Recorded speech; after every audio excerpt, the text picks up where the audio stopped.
Welcome back, everyone. Today, I'm going to be reviewing We Who Wrestle with God by Dr. Jordan Peterson. I read this book a couple weeks ago now, and I can't wait to talk about it. It's probably his greatest book he's ever written.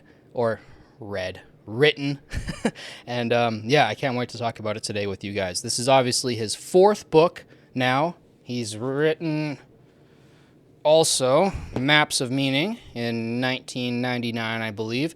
This might be my favorite book by him. I don't know. It's either this one or We Who Wrestle with God. I'll talk about that in a second. But this is definitely his most difficult book. It's the most dense. It's the most jam-packed with like figures and stuff. He's got all these maps in there. And yeah, it's a dense book. It's a fun read, though. And all of his books, if you go on Audible, if you like to listen to audiobooks instead of reading the physical copies, all of his books are actually read by himself, which is awesome. And I believe his next two books, which were 12 Rules for Life in 2018 and Beyond Order in 2021, I believe. Both of these books are all on YouTube, I believe, for free, if you guys want the audio version. And I loved both of these books. They're the best self-help books I guess I've ever read. They're kind of borderline psychology self-help books. They're kind of in between. But if I were to recommend a self-help book, which I usually don't, it would be these two. I really enjoyed those. I can't really name for you any of the rules in the book. Just I have a bad memory, but all of them are fantastic. I'm going to get them all written out someday. Maybe put them on my wall. Maybe not. I don't know. But this book, I loved this one. I liked this one a lot more than those two self-help-ishy kind of books. This was kind of in the middle. This was like between 12 Rules for Life and Maps of Meaning. It's kind of in between the two, especially for difficulty-wise. I think his densest book is definitely Maps for Meaning. This can be dense and difficult at times.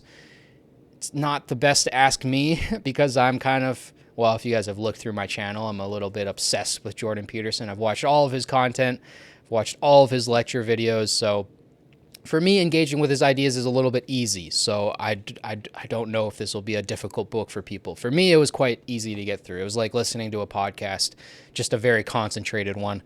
I loved this book. This was fantastic. The page count, I believe, is 500 and maybe 502 pages, something like that. It's a bit of a longer book. And I'm going to go through kind of the index here. I want to tell you guys kind of what this book covers, because this doesn't cover the whole Bible. His next book will be covering the last bit of the Old Testament. I believe Job wasn't covered in this one, which he'll cover next time. And the New Testament he'll be covering in his next book. So this one, the first chapter, covers in the beginning, which is obviously Genesis. And then the second chapter follows Adam, Eve, pride, self-consciousness, and the fall. So that is also more Genesis, but focusing more on the Adam and Eve relationship. Then in the third chapter, you have Cain, Abel, and sacrifice. Obviously more Genesis, but focusing on the Cain and Abel story there. Then you have Noah in chapter 4. Noah, God as the call to prepare. Then in the fifth chapter, you have the Tower of Babel, God versus tyranny and pride. In the sixth, you have Abraham. I almost read Arkham there for a second. I've been reading too much Batman. God as spirited call to adventure. In the seventh chapter, you have Moses 1, God as dreadful spirit of freedom. And then in the eighth, you have Moses 2, hedonism and infantile temptation. And then in the ninth, you have Jonah and the eternal abyss. And they're all split into kind of sub-chapters there. You have like 7.1, 7.2, 7.3. All 9 chapters are fantastic. I'm going to get into my thoughts of the actual contents of the book in a second here. There are some pictures he used. I'm sure most of you guys are familiar with Gustave Doré, probably the greatest illustrator of all time. He used his illustrations for each chapter. Each chapter starts with a Doré illustration. They're beautiful. The guy illustrated, I think he has over 10,000 illustrations, and most of them are biblical.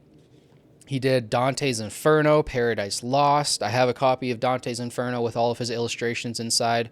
One of my favorite artists to ever live. I highly recommend looking through his works if you haven't.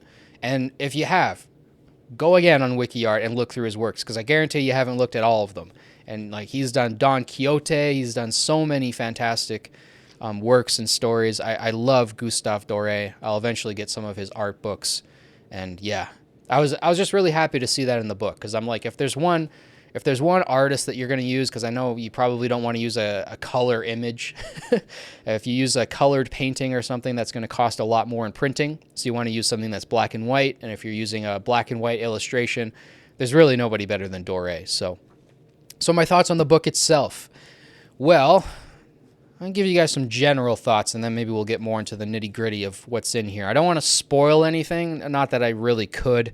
It's not really a narrative. It's not like anybody dies in the last chapter, but I want you guys to go and read this book. I found it incredibly powerful. If I had this book at like 13, 14, 15 years old, that would have been perfect. I don't know why Jordan couldn't have written this 10 years ago, but if I had this book 10 years ago, that would have been perfect for me. That's kind of when I was in my atheist phase, when I thought I understood the world, had it all figured out, when I thought I understood Nietzsche. Definitely did not. This would have been a good book for me, because I was somebody, I'll go through more of this in my How Jordan Peterson Changed My Life video, but I was a kid who, at first I rejected it all because I didn't understand it. I would ask people, like, what is God? Like, who is God? What is God? Can you describe God to me? Like, what is this thing that we're going to church for? Like, why are we going here? Like, I just questioned everything. As a little kid, I questioned everything. I pulled apart Santa pretty quickly. As soon as I started to learn about basic physics, I started telling children around me, like, if Santa were to deliver presents to 1 billion children in one night, he would have to be going so fast through the air that his face would fly off of his skull and he would just be a bloody skeleton. And of course, 5, 6-year-old kids were shocked at that. How did you come up with such a violent image? Like, what the heck is wrong with this kid? But I was questioning everything. I pulled apart the Easter Bunny. I'm like, well, that doesn't make any sense. Like, when have you ever seen a bunny that's like 6 feet tall? Like, I was pulling apart everything. And eventually I got to God. And I'm like, okay, it's time to pull apart God. Like, this doesn't make any sense to me either. But I couldn't. It was hard because I couldn't get a description of God. Everybody I would ask, it would be like something super abstract. I'd ask one person, they'd be like, well, haven't you seen the paintings? Like, Michelangelo is the bearded guy in the sky, the Heavenly Father. I'm like, well, that doesn't make any sense. You're telling me that there's an old man sitting on the clouds above me? Like, I'm looking up, I can't see anything. Like, we've had spaceships go up and down. I don't think we've seen God. And then other people would say, no, he's the omnipotent, omnipresent, all-powerful, all-knowing presence of the universe. And I'm like, well, what does that even mean? Like, that doesn't even resonate with a young child. Like, that means nothing to me. Get all these weird answers, and nothing would make sense. So I'm like, well, if nobody knows, then I guess nobody knows. Like, God doesn't exist then. And I kind of just took the atheist mindset. I'm like, I'll just skip agnosticism. Doesn't really make sense to me to be that in the gray and, I don't know. Like, I didn't like that answer. I'm like, well, if you're somebody who says, I don't know, like, screw you, like, pick a side. So I picked atheism. And yeah, like I said, from like 13 to probably 18, 19, that was me. Full-on staunch atheist. Debating my religious teachers. It's the only class I ever failed in high school was religion. And it's because I debated the crap out of my teachers. I'd bring up stuff like, hey, did you know that Jesus used cannabis? Jesus was a stoner. I'd get the whole class to laugh and make fun of the thing. Some very foggy evidence that maybe Jesus used hemp oil to heal some people, but it doesn't matter. I was twisting facts in a way to just piss people off and make people laugh. I think I even pushed my religious teacher to cry some classes because I was just so aggressive, and she couldn't debate me. She just couldn't. Like, she was a great person, fantastic educator. She was showing us Bishop Barron videos. Like, this is like back in 2015. Like, she was early on to that stuff. Fantastic teacher, but she just had, it's going to sound arrogant, but she had no place debating me. I was just sharper. I had more things to throw at her, and this is all that I was doing. I was going home and like watching Christopher Hitchens videos and Richard Dawkins videos and Hitch slaps and Christopher Hitchens destroys religious believer, and that's all I would watch. I was obsessed with it. I was like, this is it. These guys got it figured out. And then I failed that religious class, and then I had to take it in summer school. Luckily, this might be God, I don't know, but luckily I got put in a class with my favorite teacher. His name was Mr. Jolly. Yes, Mr. Jolly, Jolly. And he wore these big biker boots that were like 50-pound boots, but they were like covered in chains and spikes, and this guy was the nicest guy in the world. You would never think that this guy would be wearing these kinds of boots. But he had this long beard. He looked like a biker. Like, he looked straight out of a Harley Davidson catalog, but the nicest guy in the world. Very, very deep thinker, like a very philosophical guy. I remember one class, the whole class, he was just talking to us about his bartending days and the golden hour. And he was explaining to us that there's this hour from like 2 a.m. to 3 a.m. when the drinks are kind of cooling down. Everybody's not as drunk, but you're not quite to the hangover stage yet. You're in the golden hour where you're sitting on the patio talking, having deep conversations. And his classes like that I remember. Like, I remember what he taught me in that specific class because he was such a great teacher. And what he did for his religious class, which was brilliant. This is how you should do it. He was on the ball for this.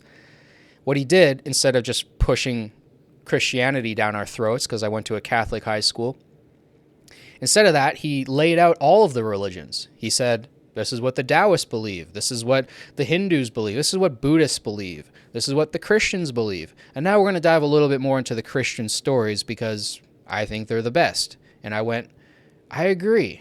There seems to be more in the Bible than the other religions. And when I read it, it feels a little bit more beautiful, a little bit more divinely inspired. You know, when I read the Quran, I didn't feel that same thing. Now, I didn't read it in Arabic. I just want to say that if I have any Muslim listeners, I did not read the Quran in Arabic. I haven't like fully engaged with it. I haven't talked to any Muslims. Like, I could engage with it deeper. My first reading of it was an English translation. That might be why I didn't feel the divine inspiration. But when I read the King James, it feels special. It feels different than the other religions. So I grabbed onto that. I'm like, you know what? I think you're onto something here. And what I gave him, it's a weird way of putting it, but the line that I pushed was, I accept that these stories are morally helpful for people. I accept that they are like fairy tales, but perhaps better. Maybe they're the ultimate forms of fairy tales. They're these fictitious stories that are expertly crafted to have the morals in them that will help guide us through life and have good moral lives. So that's what I gave. I was like, okay, I'll give you that. But I still don't believe in the miracles. I still can't take that leap of faith because I'm so rationally minded. I'm an empiricist. I want the facts. I want the data. I was obsessed with physics at this time. I was doing quantum mechanics problems in my physics class, and my teacher's like, what are you doing? Like, you're not the greatest in this class. Like, you could be doing better in this class, and you're doing things that they would teach you in like the fourth year of like physics in university. Like, what are you doing? And I'm like, I'm just obsessed with learning about this stuff. It was all that I wanted to learn about was physics. And now, post like 19, 20 years old, my complete obsession is with psychology. And I've always felt like I was kind of balancing the two. When I was more of an atheist thinker, I was obsessed with physics, like obsessed. Like, I could explain to you how a Dirac equation worked. Like, I was obsessed. I was entrenched in it. It was all I was reading. I was reading scientific papers, when I was 16, 17 years old. Physics was my life. And it's because I was kind of obsessed with the more conscious side of reality. When I was 18, 19, 20, I became more obsessed with psychology and philosophy, and I got much more engaged with the mind and the unconscious and the unexplained rather than the physical world and physics. But my whole life, I've been balancing those two. I've been hyper obsessed of, I guess, what I would call the universe and the brain, because those are the two things that I've always seen as the most infinite things that you could study, is the cosmos and the brain. So I study neuroscience now, sociology, like all the adjacent fields to psychology, physics. I was deep, man. I was I was so deep into researching physics at the time, and I thought I had it figured out. I thought I had the universe figured out. I was kind of playing with string theory and how that could explain certain things, how it could explain maybe the multiverse. I mean, my mind was just obsessed with it. And then I kind of switched over to the other side, if that makes any sense. But those are the two realms that I always thought as infinite, the inner and outer world, you could say. And Jordan Peterson was the one who kind of facilitated that shift, because I got engaged with him when I was about 14 or 15 years old. It was very early when he first started kind of speaking out on campuses and stuff.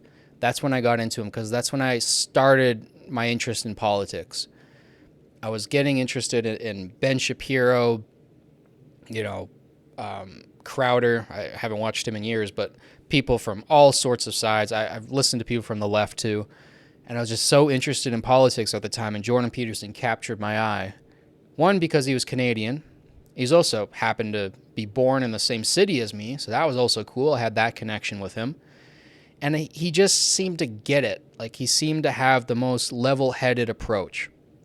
So I kind of stuck with him. I'm like, if there's one guy that I'm going to say, like, this is where I get my politics from, I'm going to say it's Jordan Peterson for now. Now that I'm like 24, I'll say I'll get my politics from myself.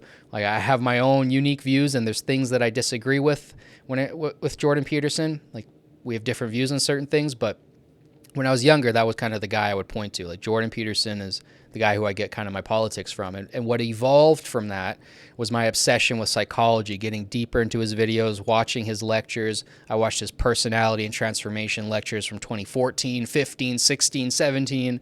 Like, I watched every iteration of it, and I really got obsessed with psychology. And then that just got deeper, and I got obsessed with Jung, and then I got obsessed with symbolism and archetypes. And then all of the religious symbolism started to click for me. And it all started to click into place. And then I looked back at everything that I've been taught about religion, and I went, oh, it all makes sense now. Like, it's all starting to click. And maybe I had teachers before that just couldn't explain it as well as Jordan Peterson and Carl Jung could. But, like, that's no shame to them. Like, those are pretty unique individuals, and they're very, very talented. So maybe I just needed to hear it from that level. But when I engaged with Jung, it made sense to me. I'm like, oh, that's what God means. Okay, that's what God is. Well, I believe in that. Oh, that's what the story of the resurrection means. Well, I believe in that. And it's gotten to the point where I'm like, right there, I'm like at the point where I almost can't go any further. Like, I'm always going to be working on my faith. I'm always going to be learning more about the Bible. I'm not saying that I know it all now, but I'm at the point where it's like I have to take leaps of faith to believe in things. Like, I have to take a leap of faith to some degree to believe in the virgin birth. Everybody does. Nobody can prove that. Nobody can prove that God exists. There's a bunch of things in religion that you can't prove, so you have to take a bit of a leap of faith. But I'm at that point where I could take that leap, whereas before the gap was just too wide because I wasn't even close to edging up to the cliff. I was rejecting it, right? I was pushing it away. But now I'm at the point where I can understand it. And if this book came to me when I was 14, 15, 16 years old, it might have clicked everything for me a little bit sooner, because this book is so well written for just a digestible understanding of the symbolism and archetypes in religion. And if you understand that, I feel like you can believe in it. I feel like you can get to a spot where you can believe in it, at least for me. For me, it makes sense. I know for some other people, they might try to get into understanding archetypes and the symbolism in religion, and it might not click for them. But for me, it clicks. For me, I understand it. And when I read this book, it's like this and obviously the next one to come out, because this isn't complete, this isn't the whole Bible, but this is like the perfect guide for like the modern man to understand the biblical stories. Now, I do have some criticisms with it though, because it is just one book. There's only so much you can explain, and it's very well done. It feels like a more concise version of Maps of Meaning. It feels like it's said better, like in a way that more people can understand. It's also more psychological, I think. I think this one was a little bit more philosophical. This one's a little bit more psychological. And it's put in a way that I think the average person can understand. Again, you guys have to let me know if you guys read it. I don't know how difficult it is. I really don't. For me, it was an easy book to read, and it was a page turner. But for other people, it might be difficult to get through. But I think that this is a perfect companion to understanding the Bible. Now, it's short, so what I would suggest is maybe diving into Jung. My only criticism with We Who Wrestle with God is that it doesn't get as deep as Carl Jung does. Carl Jung studied alchemy for like 30, 40 years, and I know I can't expect that out of Jordan Peterson, but because he did that, he can draw from sources that Jordan Peterson just can't. Like, he draws from Jung, and he draws from other psychologists, and he draws from some philosophers, and there's a lot of interesting references in this book. But when you read Jung, he's drawing from, Paracelsus and these old alchemists that, most people have never heard of. And he's drawing from very ancient wisdom, and he went deep. And throughout his collected works, he explained the mysteries of religion much, much more profoundly, I think, than Jordan Peterson has. Now, that's not a knock on Jordan Peterson. This is a great book, like I said, for the mass population.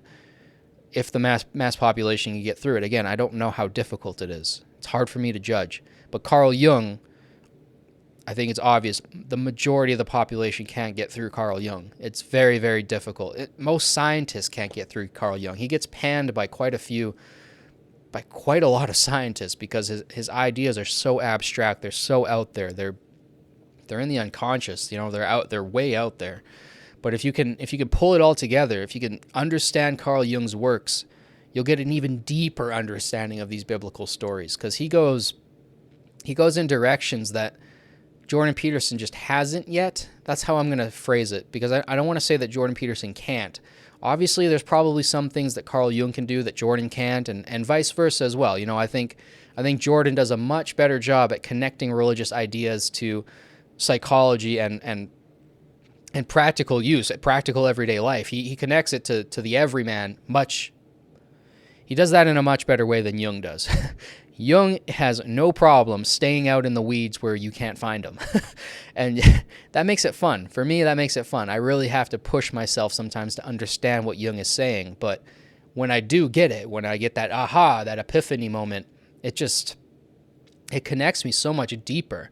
So maybe Jordan needs to do more research. Maybe he needs to go back to Jung and reread all of his collected works again. Maybe he needs to do a little bit of alchemical studies of his own. Maybe he needs to find somewhere else to draw new inspiration or information from. But I think Jordan can do more. This is, like I said, I think it's his best book. I'd probably put it just above Maps of Meaning for its accessibility. But I think he could do even better. And another criticism that I have for Jordan, a very light criticism, and I don't even know if he'll ever take this to heart. He's probably not even watching this video, so it doesn't matter. But I've always thought that Jordan, with all of his interests, his interest in Jung and his interest in films and Disney films, and he loves Lord of the Rings, I'm sure. And with all of those interests, I've always wanted him to write a fiction book, to write like one story, drawing from Tolkien, from Jung, from Dostoevsky, from Nietzsche. Like, bring all your inspirations together and give us a piece of fiction. Because Jordan has said it himself that Dostoevsky went a lot deeper and he went a lot further than Nietzsche because he could put it in a novel, because he put it in a narrative format.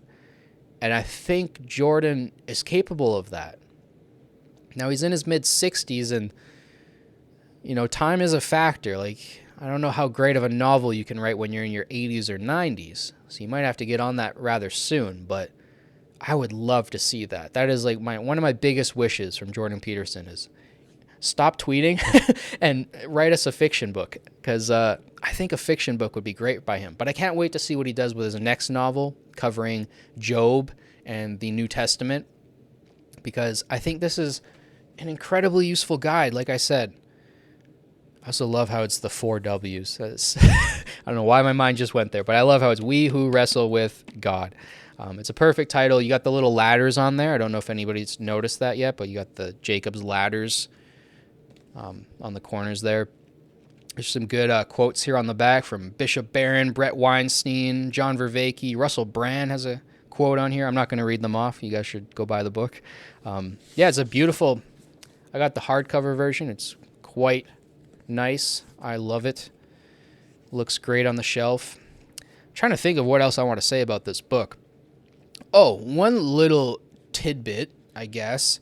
Some of the sentences are different in the audiobook versus the paper copy, because I was going back and forth. Like, I drive for a living, so I like to put audiobooks on. It's how I'm able to read like several books a week. Without audiobooks, I don't think I'd be able to do that. So I was listening to the audiobook, and then sometimes I'd come home, open the book to where I was at in the audiobook, and then read along with the audiobook. And I was noticing that some of the sentences are different. Now, they're just like small sentence structure changes, maybe to make it easier to read, for the audio version, but it's nothing like there's things that are missing, like there's no content that's missing or rearranged or anything like that. It's just like small sentence structure details. But I thought I'd put that in there just so you guys know there's a slight difference between the audio and the text version. Is there any like messages that stood out for me? I can't really pick out one. If you guys have watched his Genesis lectures, which I think besides maybe Maps of Meaning and this book are probably the best content he's ever made. His Genesis lectures, like I honestly put them above the Maps of Meaning and the personality lectures. Like, as much as I love those, I think the Genesis lectures are the best like spoken content he's ever produced. They're fantastic. And then the Exodus lectures are also great. Now, those are with a table, and he's just done the New Testament as well. He just did, he did the Gospels and Exodus with a table of scholars and like-minded thinkers. And those were fantastic. I love them. The set designs are so cool, and all the thinkers are super interesting. I love those. But when he's solo on stage just talking about religious ideas, I think that's when he's at his best. And if you've seen the Exodus or the Gospel seminars, or if you've seen the Genesis seminars, you will probably have already covered a lot of the stuff in this book. There's not too much in here that he hasn't already gone over in his, like I said, the Genesis lectures or the Exodus and Gospel ones. But there are a couple ideas in here that were new to me that I haven't heard him talk about before. And just a couple, though. For the most part, this was already stuff that I've already heard him cover. So there's not anything in here that I can really like pick out for you guys and go like, this is something cool that was in the book that I remember. Plus, I've read like 20 books since I've read this book, so it's hard for me to remember everything that's in it. I should have done this review right away. I apologize. I was in the middle of moving, but it's a fantastic book. I highly recommend you guys go read it, especially if you're interested in understanding religious ideas on a deeper level. If you want Jordan Peterson's content in the most polished and concentrated form it's ever been in, this is it. Like I said, it's even better than Maps of Meaning in my opinion. I do love Maps of Meaning for all the graphs and stuff. It makes it easy to visualize, but fantastic. Fantastic book. I don't think I have too much else to say about it. I know I wanted to make this review like an hour long. I don't think that's going to be the case, but but yeah, fantastic book. I highly recommend you guys go read it. If you do go and read this book because of my video, come back, let me know, and let me know your thoughts on it. I definitely want to hear from the people watching what you guys thought of this book. If you've already read it, let me know down in the comments. I can't wait to make that video on how Jordan Peterson changed my life. That'll be out soon. That'll be a longer video because I was introduced to him, like I said earlier, in like 2014, 2015, so 10 years ago, which is like almost half of my life. So I'm going to be giving you guys like a full life story in that one. I'll have to walk you guys through my family trauma a little bit and how that affected me and how Jordan Peterson helped lift me out of that with his teachings. So that'll be a very interesting and fun video. I can't wait to make that one. I'll probably film it here in the next couple days and get it out to you guys in about a week or so. But yeah, stay tuned for that one. Thank you guys so much for watching. As always, don't forget to like, subscribe, share with your friends. It helps boost this channel and the algorithm. I'll catch you guys in the next one. Peace.